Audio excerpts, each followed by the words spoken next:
in the last 25 years, UPA, NDA, whatever you have, is continued reduction in subsidies for agriculture, whether it is fertilizers, other inputs, power, transport, in all the different inputs that agriculture needs. The neoliberal policy regime has been cutting subsidies, which means that the farmers are facing rising input costs. This is the first one. Second, during this period of liberalization, the reforms have led to opening up in the economy.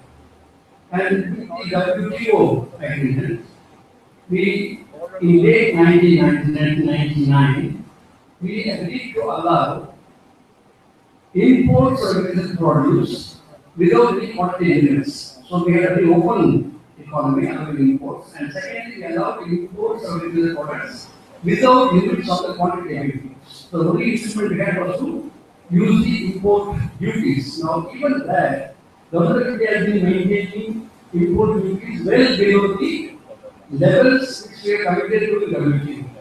So as a result, the second important feature of the neoliberal policy regime is that price of agricultural produce have been declining precisely at the time when the input costs are rising. So farmers are facing a double attack. Input costs are rising, output prices are falling. So farming is becoming unviable, or has become unviable in large parts of the country for a very large section of the peasantry. Not everybody will come to that later.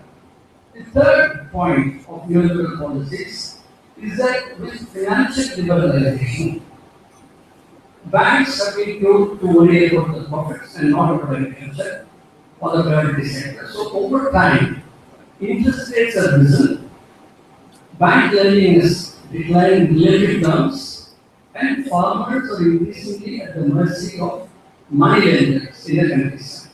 So rising interest rates, lower amounts of loans, and very difficult terms on which farmers have to borrow. This is a very important factor underlying the tragic phenomenon of farmer suicides. Number 3. Number 4, with liberalization policies and the trend of privatization, deregulation, what we call liberalization, what I prefer to call deregulation. The liberal is a good word. We like people to be liberal, broad-minded. So I prefer some deregulation, which means removing all controls on profit making, allowing capitalists to have complete freedom to move the country. This is what deregulation means. So with liberalization or deregulation, with privatization, and with opening the economy, what has followed is a sharp decline in public investment in agriculture and rural infrastructure, in education, in national farm research systems, in rural extension services, and practically in all aspects of infrastructure, including physical infrastructure as well as human resource infrastructure, health, education, all these areas. Privatization has meant much higher costs for farm households because they have to educate their children, they have to look after their health, and they have to take the produce to the market, they have to have mitigation for the costs. All this being cut back. They are not getting the right resident services. I did a study in Tamil Nadu in 1979-80 when we interviewed 250 farmers. That was the Green Revolution, very big. At that time, in that survey, all the farmers reported getting help from extension. We surveyed the same farmers in 2004-5, 25 years ago, the same farmers, the same 6 villages in the same state. In the 2004-5 survey, not a single farmer, not even one, had received any support from the extension services. There was a real collapse of extension services in agriculture. So farm research and extension has collapsed, irrigation has not expanded, rural infrastructure is declining, public investment being cut back. All these have been very important aspects. And then prices we are talking about. Then decline in rural development expenditure. This has two effects. One, it has made things difficult for agriculture because the supply of inputs agriculture need has become more expensive. But also declining rural development expenditure by the government means that the demand in the country is weaker. People don't have incomes, they can't spend. So the rural economy has gone into a crisis, not to say rural economy, but the rural economy as a whole has gone into a crisis. So neoliberal policies collectively have contributed to a very severe burial crisis in the country. This is the first main point I will make. Now, what is the crux of neoliberal policies? I won't be able to go into the details, but the point I want to make is the crux of the whole thing is opening up the economy to relatively unregulated inflows and outflows of capital as finance. If you allow finance capital to come into the country and to exit the country as it pleases, without having to undertake productive activity, without being regulated in any way, then a major problem arises. Governments have to worry whether they take will lead to the financial capital flows leaving the country. So the fear of capital outflows conditions government's policy, and since foreign finance capital does not like active government, since it wants fiscal deficits to be low, the entire fiscal policy framework in the neoliberal period has been one of trying to minimize fiscal deficits. But you can ask, after a fiscal deficit, the difference between expenditure and receipt. That's a difference. The deficit is what different between two terms. Expenditure on one side and receipts on the other side. You could reduce fiscal deficit by raising receipts also, by taxing the rich. That neoliberal policy does not agree. Because in neoliberal policy, if you tax the rich, they will lose the incentive to invest. So the only approach to reduction of fiscal deficit is by reducing expenditure. Therefore, cut subsidies, cut back programs on health, education, public investment, and on the other hand, in order to incentivize the private sector, give them lots of tax concessions. This is the essence of neoliberal fiscal policy. Tax concessions to the rich and subsidy cuts to the poor. This has had a major impact on the country. So, I think we need to understand that the crux of the neoliberal regime economic policy is dictated by the relatively unregulated entry and exit of capital as finance. That is sensible. Capital flows are not regulated. This will happen. So you will go to rating agency, you don't want India to rate it down. So you will wait them to rate it better. You will say they give you all concessions. And to the people you will say, we can't give you anything because we are worried that if we have a deficit, capital will go out of the country, stock market will collapse, Indian rupee will fall. So nothing for you, people, everything for the international finance capital. That is the essence of neoliberalism. In class terms, we need to understand this. Okay, now, what has been the impact of these policies in the agrarian economy? Everybody talks about agrarian crisis. Because the very tragic manifestation of the agrarian crisis is the phenomenon of farmer suicides.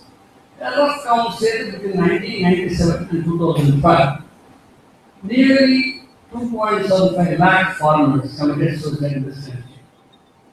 There has been some lull in between, but once again, the last year or so, with the BJP government in office, there has been a real sharp increase in farmer suicide over the last 1 year. But taking this period as a whole, there has been a very tragic loss of the lives of farmers due to suicide on a historically unprecedented scale. And not just in one or two states, but across the country, even in states like Punjab and Haryana. The Kisan Sabha did a study recently in Haryana, and I was looking at the data. Farmers in the 30s, 30, 35, 34, 37, 40, the age group, they are committing suicide. In Haryana, not in dry regions, not the rivers, not being able to get water, no. This is the kind we sign up to about it, but not just Andhra and Telangana and Maharashtra, but also Punjab and Haryana. Not to West Bengal. It's never saw suicides under the left front, but under the DD regime, we are seeing suicides in West Bengal, and one district alone with a significant number of suicides. So this whole neoliberal policies made a consequence which has attracted media attention at some point is forward suicide. But there is one manifestation, tragic no doubt. But there is a much deeper agrarian crisis that we are talking about. And that crisis, I will say, has to be understood in terms of not being undifferentiated, but being differentiated. What does that mean? There have been several phases in the neoliberal period.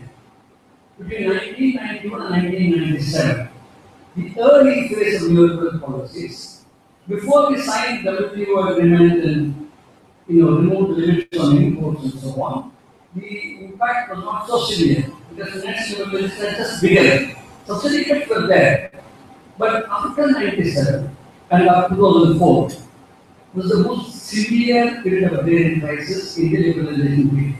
Period 97 to 2004 was exceptionally severe. This roughly coincided with the NDA regime. It was ironic, the NDA was talking about shining India in 2004 when farmers were reached the peak. So 97 to 2004 was a particularly severe period of agrarian crisis. This is followed by a brief recovery from 2004 to 2009. Remember, this is the first UPA. And the UPA was under pressure from left parties to undertake more public investment in agriculture in the countryside, to strengthen farm research, to strengthen extension, to provide better procurement prices. Because one of the key casualties of the neoliberal regime was procurement. Not only did we open the economy for cheap imports from abroad, the government abandoned procurement from farmers. Or when it procured, it offered them very limited increase in prices. In fact, if you now go to the website of the Ministry of Finance this year and read the mid-year review of the economy, you will find that the government of India shamelessly says, it says three factors are contributing to reduction in the inflation. One, international oil prices came down. That the BJP government did not claim credit. But they claimed credit for not passing it on to us, but raising excess duties. Second, they say, we limited inflation by moderating minimum support prices. They were refusing to give presently primitive prices. And third, they say, we limited inflation by limiting the rural economic guarantee scheme so that the countryside labor was in surplus and wages stagnated. So by attacking the peasantry and the rural agricultural workers and laborers, you control inflation. This is the nature of the NDA BJP policy regime, same as the earlier Congress UPA policy regime. So the neoliberal period as a whole has seen a vicious attack on the livelihoods of working people in the entire economy, but also particularly in the countryside, and most specifically led to an agrarian crisis. This crisis can be measured in many ways, apart from the farmer suicides. What you find if you look at the data is the rates of growth of output of major crops have been much slower in 2010 than they were before, from 1980 to 1990, previous 10 years, and then the next 20 years. Same thing is for productivity of major crops. There are some exceptions. It is not uniform. You see, the crisis is not uniform across time. It is not uniform across all crops. For example, cotton output increased more rapidly, but take cereals. All the cereals did badly. Whether it's wheat or rice or millets, or if you take even sugarcane, all of them had much slower growth rates, much smaller increases in productivity. But notice what I am saying. Agriculture still grew, productivity still grew. You can't say agriculture declined in absolute terms. You must not fail to note the fact that a section of the agrarian population was receiving a surplus. But they were undertaking investments, they were buying machinery, they were investing in new technologies, productivity was rising for them. For the mass of the peasantry, farming was unviable. They were in a crisis, but not everybody.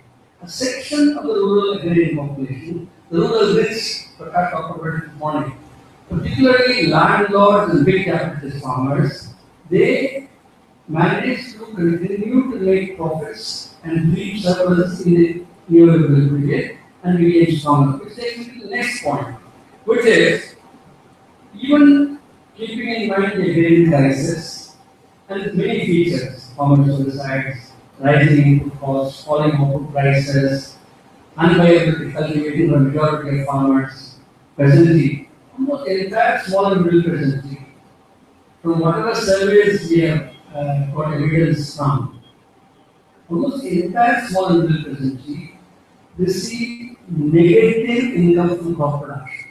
They are not positive income. They cultivate a crop, they make a loss. They survive by working elsewhere for a wage or engage in some petitions of employment, trade, but they don't survive from cultivation. The rich capitalists and landlords, capitalist landlords and the big capitalist farmers, they do better, they make surplus. But the bulk of the presently, the poor and rich presently, have had a crisis of production for quite some time now. That's something to keep in mind. But where to lead this? If you take the period as a whole, one side of the picture is the agrarian crisis. The other side is expansion of capitalism in the countryside. There is not that capitalism has not expanded. In the crisis period itself, capitalism has expanded into agriculture also in a big way. And it is not only corporates, it's also the rural rich who benefit. The landlords and big capitalist farmers have managed to get surpluses, invested in machinery, expanded production, taken over land of the small peasantry, expanded the holdings, controlled all the rural institutions. In other words, in the neoliberal reforms period, we can see the emergence of rural ruling class. What is this ruling class? What is its composition? It consists of capitalist landlords. Most of the landlords, as Prakash mentioned this morning, we distinct the pre-capitalist landlords now, here and there. By and large, almost all landlords are capitalist landlords. So, landlords and big capitalist farmers. Now, what is the main distinction? Landlords were historically participants in the monopoly landownership in the countries. They had landownership for a long time, for generations. But after India gained independence, and there were some limited land reforms and all that, a new class has emerged from among the ranks of the peasantry itself. And they have accumulated surpluses over the years. As they have grown politically stronger, economically stronger, acquired more land. They now own lots of land, but they also have acquired land and become part of the ruling class of the countryside through growth of productive forces. They are not running in the old way, the old landlord way. They are a modern capitalist farmer category who are now fusing into the landlord big capitalist category. In other words, big capitalist farmers, the landlords, are not distinct today when you go to the countryside, but you know that in a village, so and so is the traditional landlord who will now become modern capitalist landlord. But there are these other fellows who were not people earlier, who acquired land, acquired property, acquired power, acquired new technology, use the existing system, use the government system. So this new class of capitalist landlords and big capitalist farmers who are together fusing into one class today. What is the source of the wealth and power? Of course, obviously land is one source. Land is certainly a very fundamental source of power in the countryside. Our EMS is always particular about this. We always said landlordism is not an economic category alone. It is a political category. Landlord exists political power, not just a person that has lots of land. Like any wealthy person, no. They exist political power. So this new ruling class of landlords and big capitalist farmers in the countryside, of course, uses land as one source of power. But today they are diversified. They are not only agriculture. They are going into setting up self-financing colleges, hospitals, other institutions. Because we also know that even in earlier days there were rice mills and cinema theatres and those kinds of things. But when they moved on, they set up some small and medium manufacturing industry units. They lease out machinery to the entire presidency. We all know that. Today, even a 1 acre, 2 acre peasant in Tamil Nadu hires a tractor for plowing. Farming has become, especially in cereal crops, farming has become highly mechanized. More difficult than vegetable cultivation, a little more difficult there. But in cereal cultivation, in major cereals on wetlands, farming is becoming increasingly mechanized. Now, who are the owners of machinery? Who leases out to the other farmers? So the big capitalist farmers and landlords who constitute the ruling class in the countryside derive their power not only from land but also from various other sources.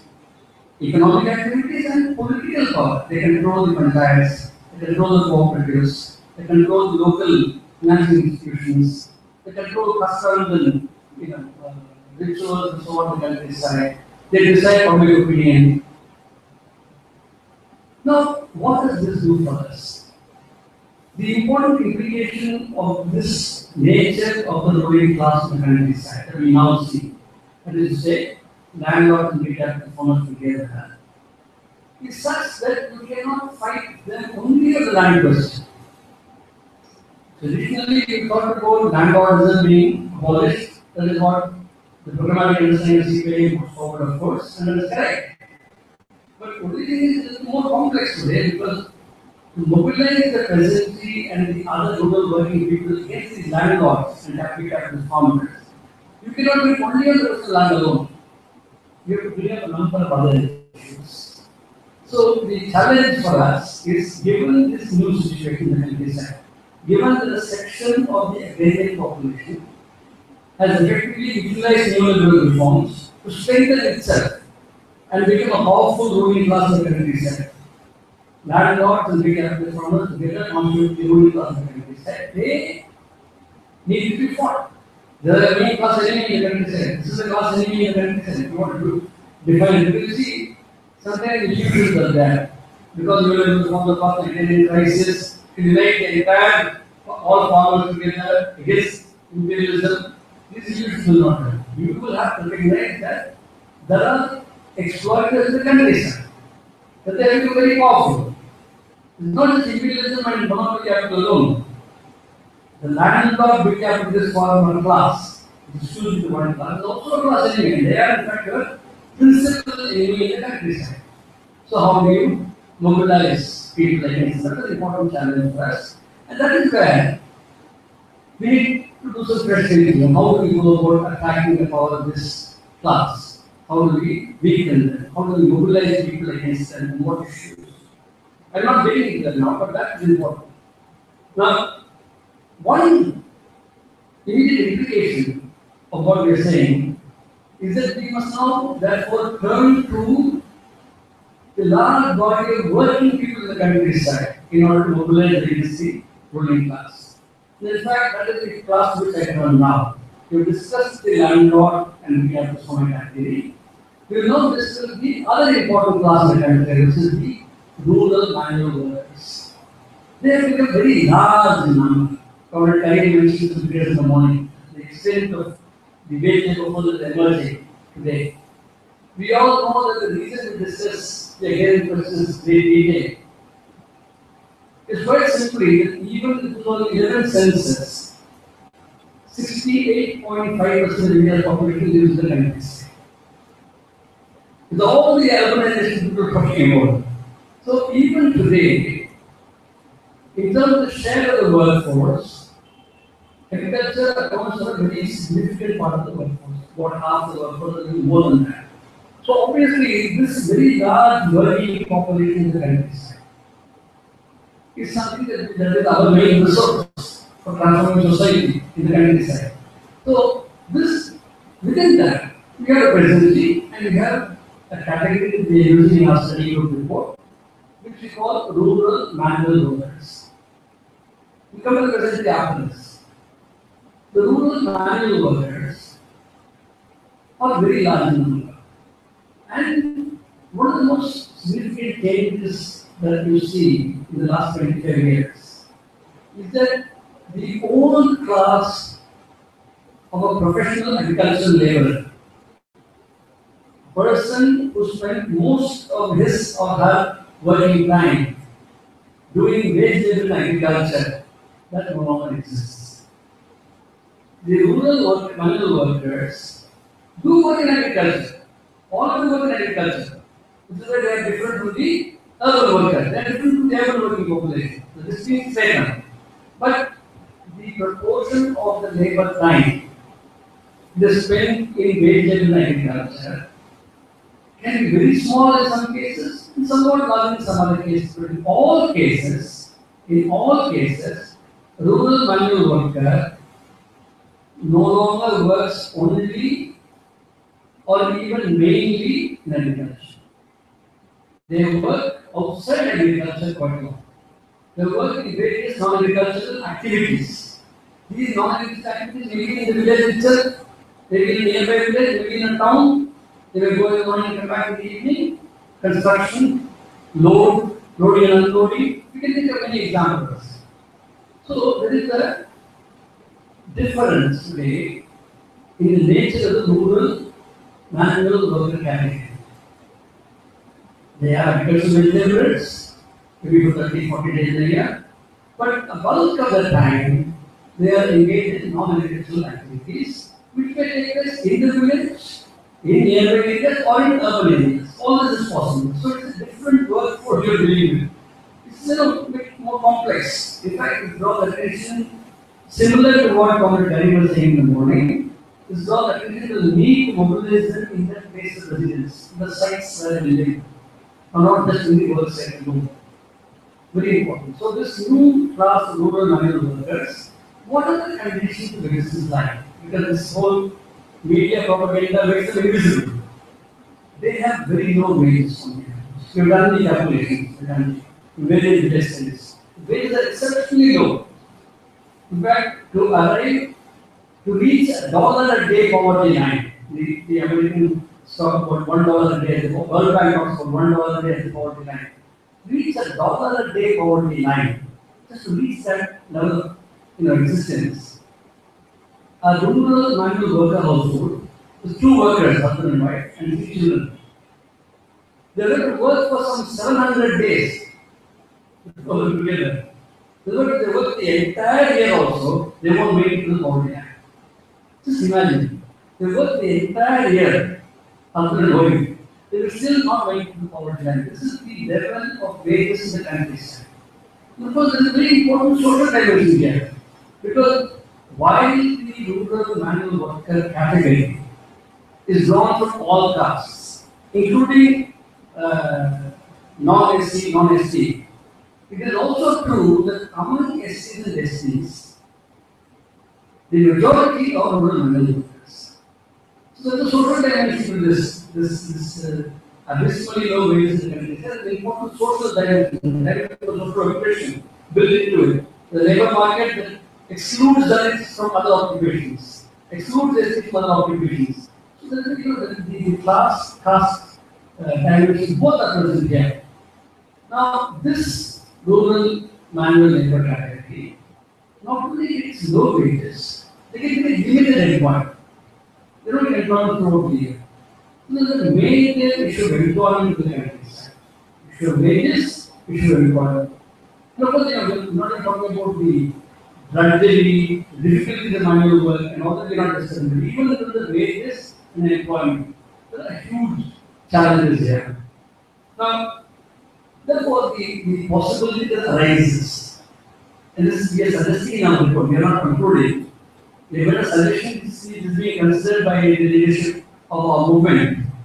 We made a suggestion that maybe one must now think, apart from the agricultural workers union, which is continuing to play its role, is there also a case for a broader kind of omnibus forum of rural workers, which can bring together workers doing different things, because each of them bring different things anyway.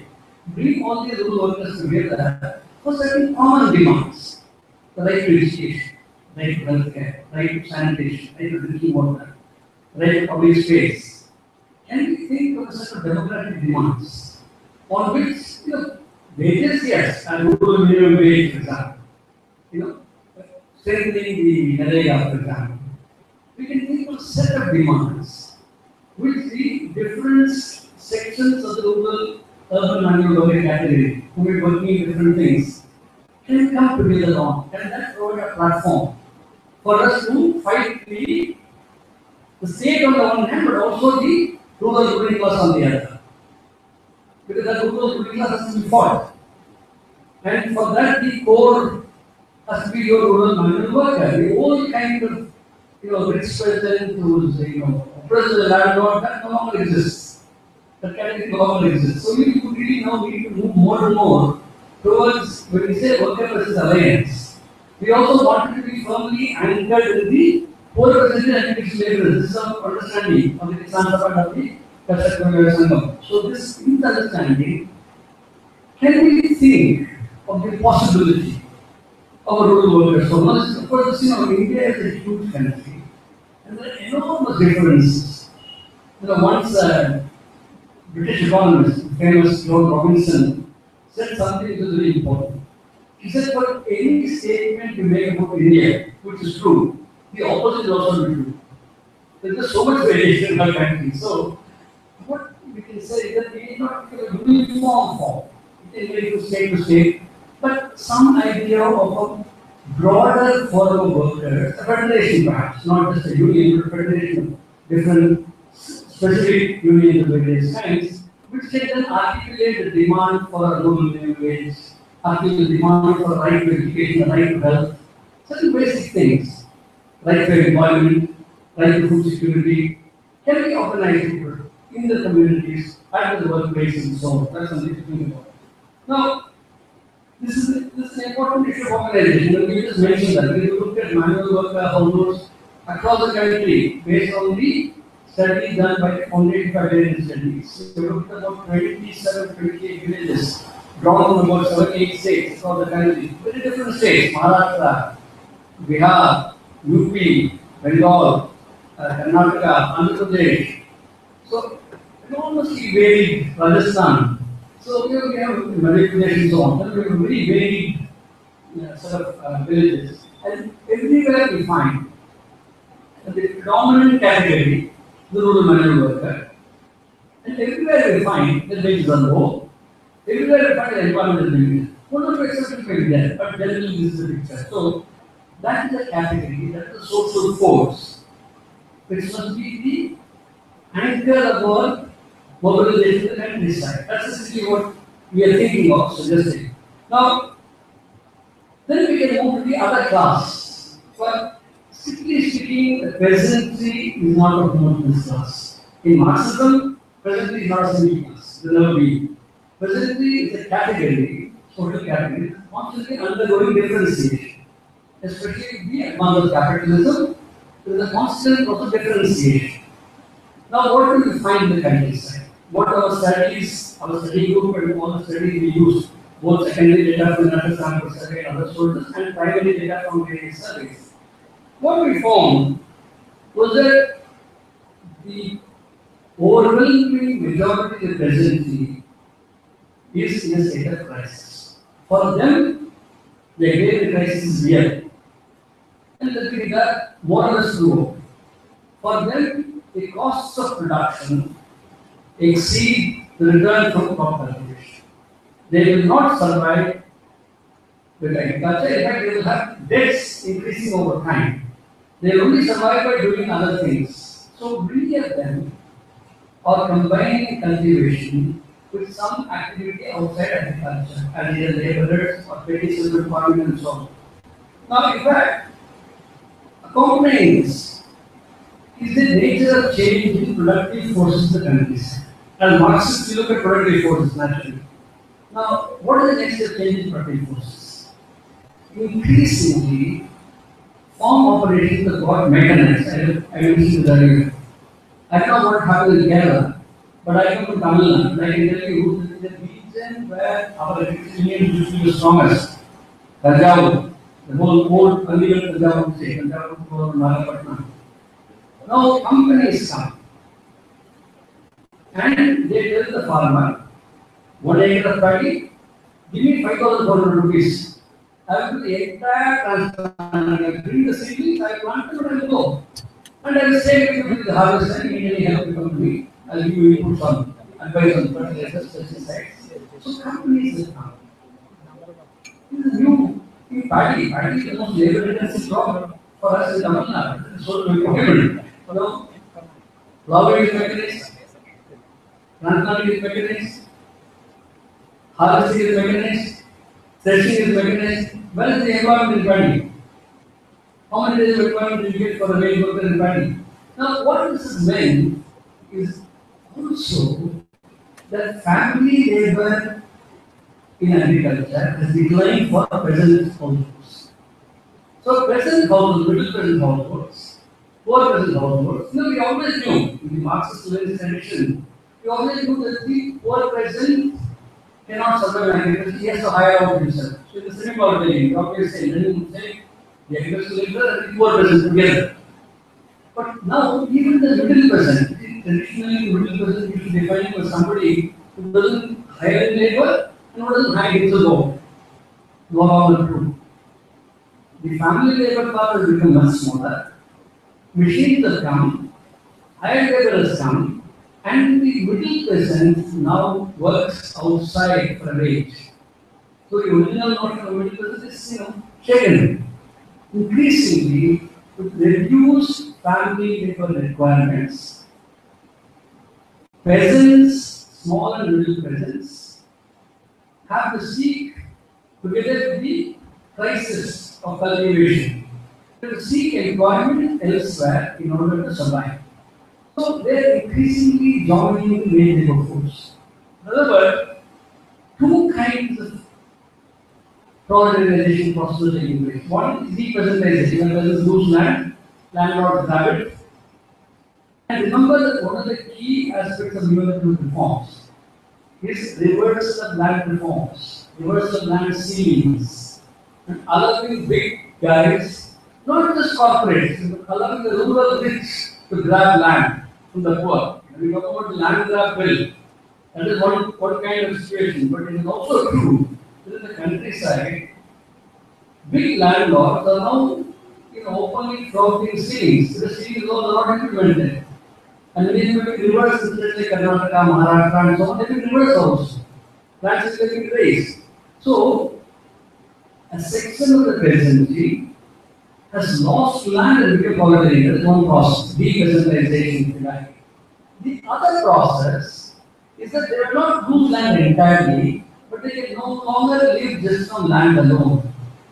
So, peasant families live only on agriculture, now increasingly their family members engage in wage labor outside the household. So, proletarialization is taking place.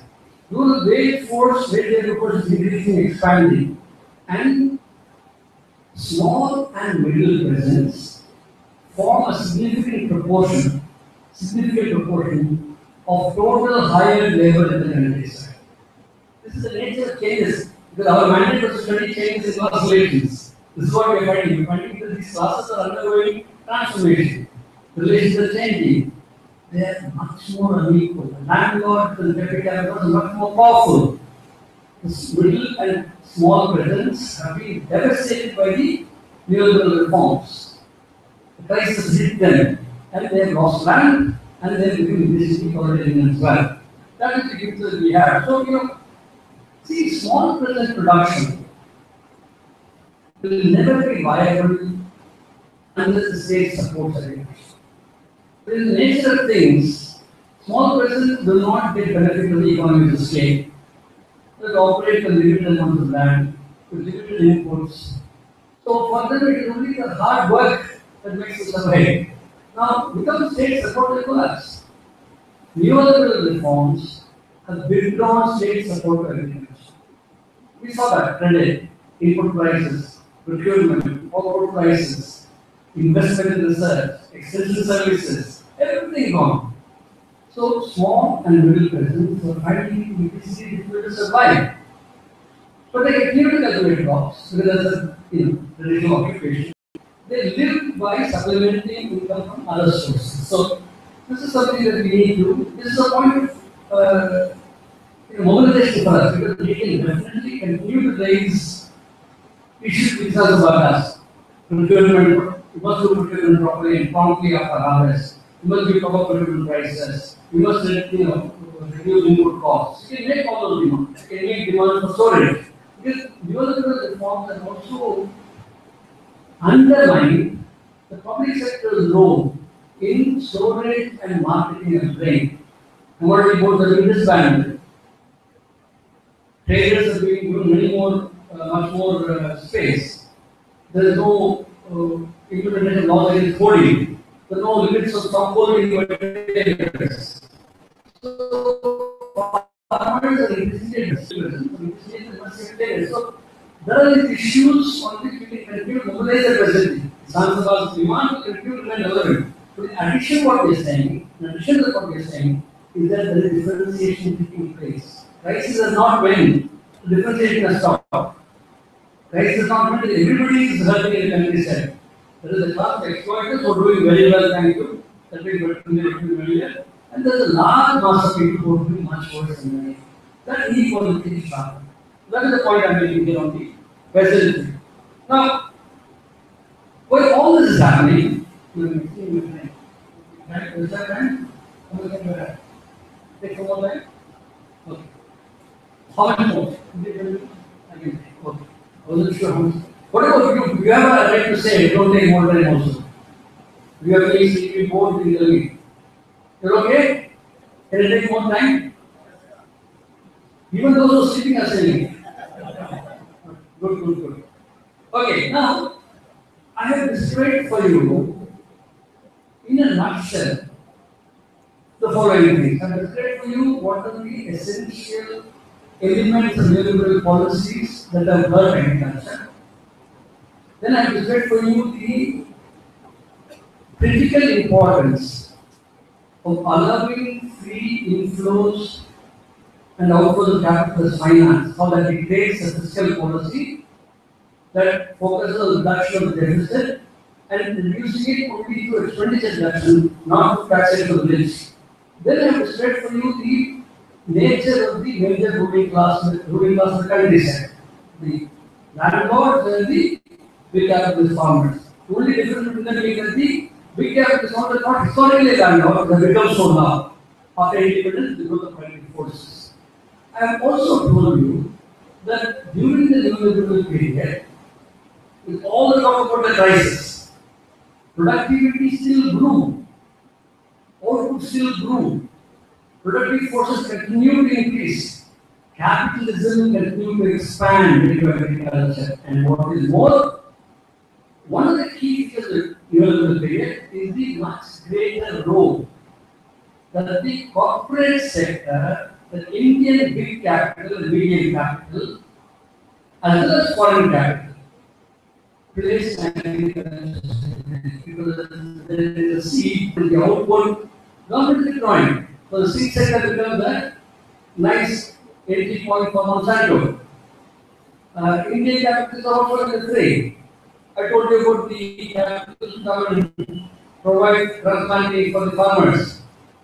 So there is a tendency towards increasing involvement of corporate capital, domestic and foreign agriculture. I can just briefly elaborate it now. At the same time, the corporate intervention in agriculture is not taking over the land. They're not doing that. They're too smart for that. They let the peasants carry out the risks. They go for contract farming. Now, we cannot say no contract farming. What can we say? Because peasants are going for contract farming, you can't say don't go. What we can demand to the state provide support for the peasantry, protect the peasantry against the corporates in the contract arrangements. So we can do something else, which is while we continue to critique neoliberal policies, we can also try to give the small peasant the power of scale by organizing them into cooperatives for inputs and for outputs. So we can think of setting up Input cooperatives and output cooperatives of farmers. So presently can get some bargaining power, whether dealing with corporate and contract situation, or the dealing with price in the market. Because see, I come from Chennai. In Chennai, the residual growing presently around Chennai, vast hinterland and north part and so on. They are at the mercy of the traders requirement. They have no control over the prices they get for the vegetable they bring to the market. Now, why are they not organize vegetable growing farmers? If you can, you have a lot of experience doing this. So, one of the things the country needs to do, apart from pursuing our strategic renewable policy, forcing and mobilizing the people against renewable policy, we need also to proactively intervene in certain constructive factors as well. Can we use the cooperative movement in the same way, cooperative or for input or for sales? These are things to think about. Similarly, sharing of knowledge, similarly, the seed sector, the efforts on now. But you see, what is important is that neoliberal policies cause a lot more damage than I have described. I have not had time to say everything. For example, neoliberal policies make you look at land as a commodity. Completely. Now, land use therefore becomes something that will be determined purely by consideration of profitability. Now, if you allow land use to be determined only by profitability considerations, what happens to food security? Now, in Kerala, I remember from the 28 reminders in the morning, when the LDF came, we raised the critical measure of paddy and prevented paddy land from being converted to other lands. Because of proactive intervention. Now, neoliberalism won't do that. Neoliberalism will say, let whatever profitable crop, powerful crop, let it crop. So, we need also to fight for a rational land use policy. That is also part of our agenda. Now, I can't put everything here, this is going to like more complicated, but just because I remember that point, because I've been here. Now, apart from these economic issues that I've highlighted, our project is basically political. How do you understand the ongoing differentiation among classes and how we can mobilize people against the ruling classes and against the renewable regime, the country as a whole? There, as Prakash mentioned in the morning, social issues are extremely important. I give you one example that social operation does not operate only in the social plane, it does in economic dimension as well. If Dalits are excluded from land, or they are segmented in the labor market and cannot enter certain labor markets, then they get to go to only the low paying, difficult, unskilled jobs in the countryside. So, we need to fight caste and gender oppression and oppression of tribals, wherever they manifest themselves. So that political work is also important to consider. In fact, all of these themes can feed into our values. Fighting the ruling class, not only the question of land, but also on all these other issues, is very important. So that point is to be highlighted. We've done a more detailed presentation of our report, but I'm only giving you the summary point there. Then the question that was raised this morning, from the time also referred to it, Prakash referred to it, which is the question of migration. I think the problem with migration is that secondary data sources are very poor in capturing it. Official data from NSS or from census does not make it easy for you to understand migration. So here again, as with the earlier points,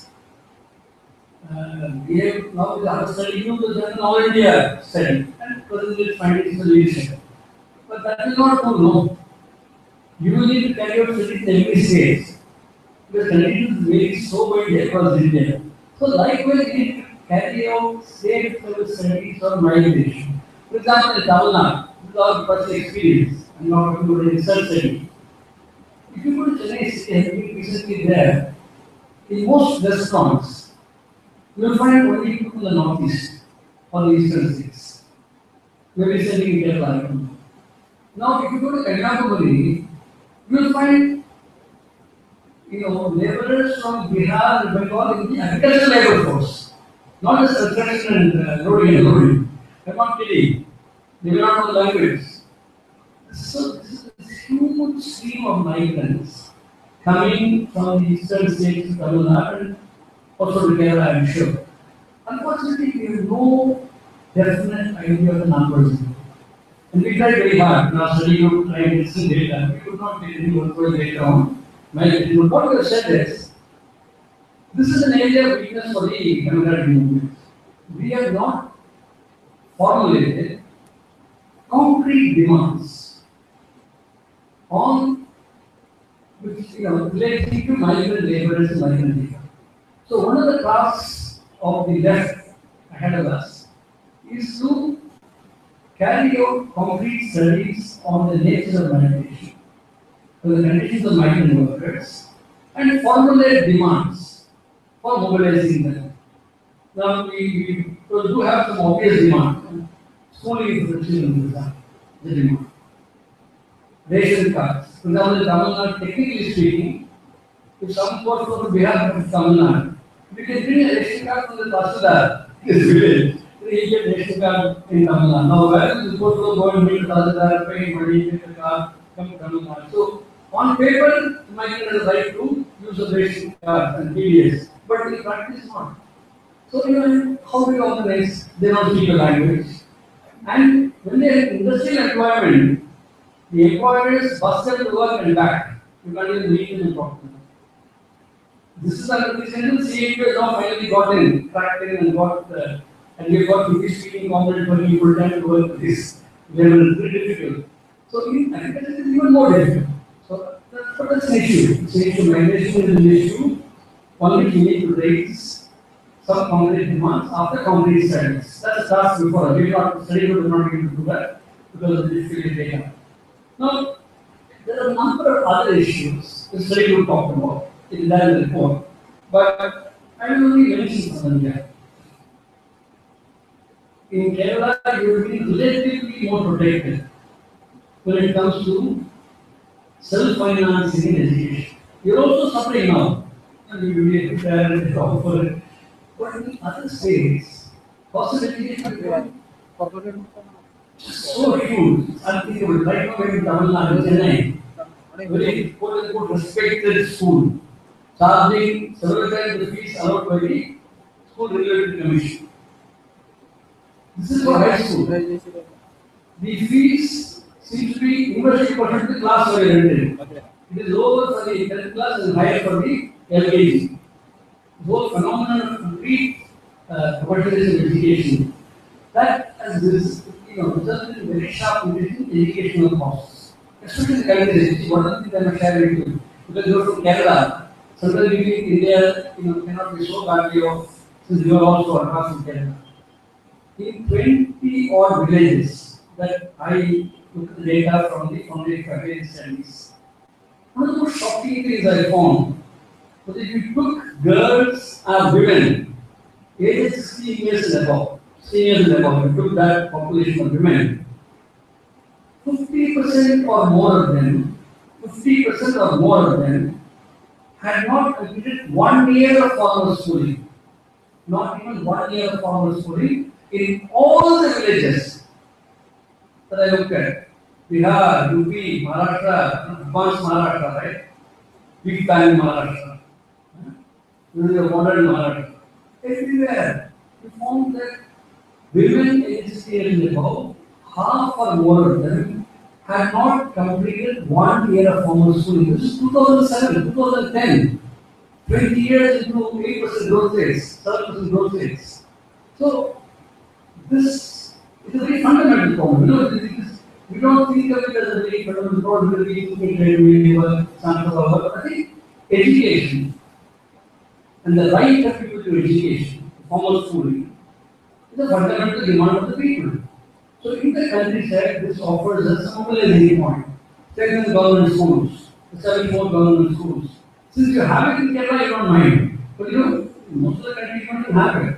So these are things that we thought of education. Similarly, health. We looked at all the numbers on health, education, what's happening in the village. Uniform story. With education, or health, or infrastructure. Uniform story is that under neoliberal regime, these have become so expensive that the poor simply cannot access it. In every instance, right from elementary school to higher education, and likewise in health from most elementary care to higher forms of care. And of course, we again to raise all these issues, education, health, state liberalization. It doesn't need to be, it's not a village point in the village. But for example, you in Kerala are very aware that the various free trade agreements. I've heard Kerala regulates very much. The ASEAN free trade agreement, the likely implications of the EU free trade agreement. These are hurting and will hurt Kerala more than even other states like Tamil Nadu. So in WTO, if you took the Bali session and all that, India made a lot of noise. But at the end of the day, India can see that contract facilitation. It does not only get a guarantee, identified guarantee on food security and public for the food stocks. Now these are complex issues, but while these may not be points for mobilization on the ground, these are parts of our propaganda just to go on, education of just to go on. So we look at some of those issues as well. I'm not dealing with them in detail here. We look at corporate intervention and agriculture. I made some of the points earlier on that. Ultimately, what we felt was, after all, we had all our work, we felt that we really needed far more concrete studies on the ground on each of these issues, taking into account the specific situation in each state. So, giving your tactics have to be state specific on these issues. Maybe a broad understanding, but what kind of demand will really arouse enthusiasm on the masses. It's very from place to place. So, we recommended that. Finally, I want to say, I want to do a little post now, but I gave myself 1 hour and almost finishing. We now have had 1 year of the Modi government. Prakash, you mentioned the serious implications of corporate Hindutva and what it means for us. In the last 1 year, you are all aware of the stories we put out by the regime and how they get punctured slowly in the media. Although the media is very survival to Modi, some of these stories are getting punctured. For example, the whole question of the GDP growth rate. Since I am an economist, I have to speak about it. So the GDP growth rate numbers are suddenly inflated at 6.8, 1 It turns out that this is based on two things. Once you remove that, the story becomes very different.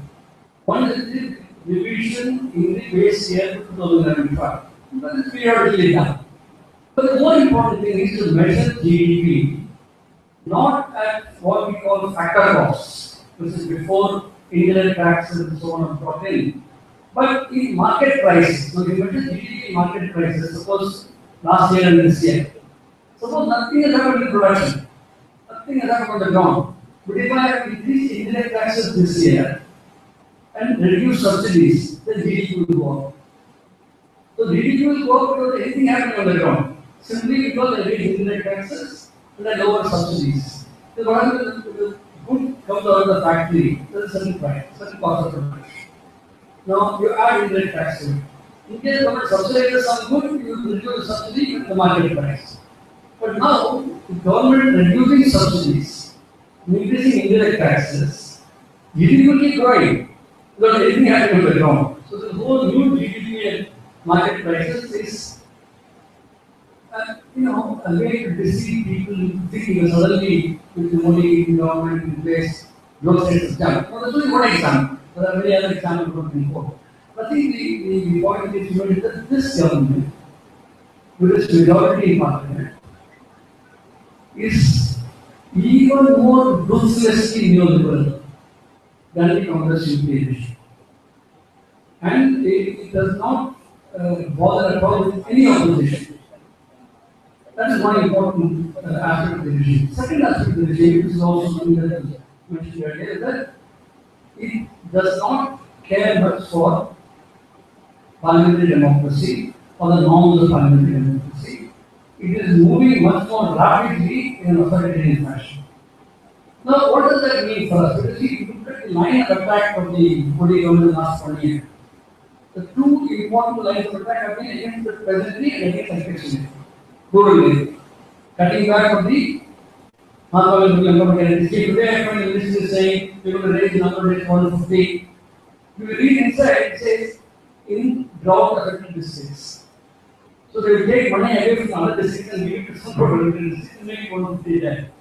We need to fight for rural economic guarantee scheme. We need to fight for procurement prices as well as prompt procurement. So I think the thrust of the regime is on further attacks on the rural poor. So in a sense, it offers an opportunity for us. If the system is an urgency to it, then there's of course an opportunity. Because the regime will be so ruthless that it is going to eliminate people very quickly. And there is a chance for us now to build very strong, powerful rural movement in the rural ruling class against the Indian state, as well as the agencies, monopoly capital, and imperialism.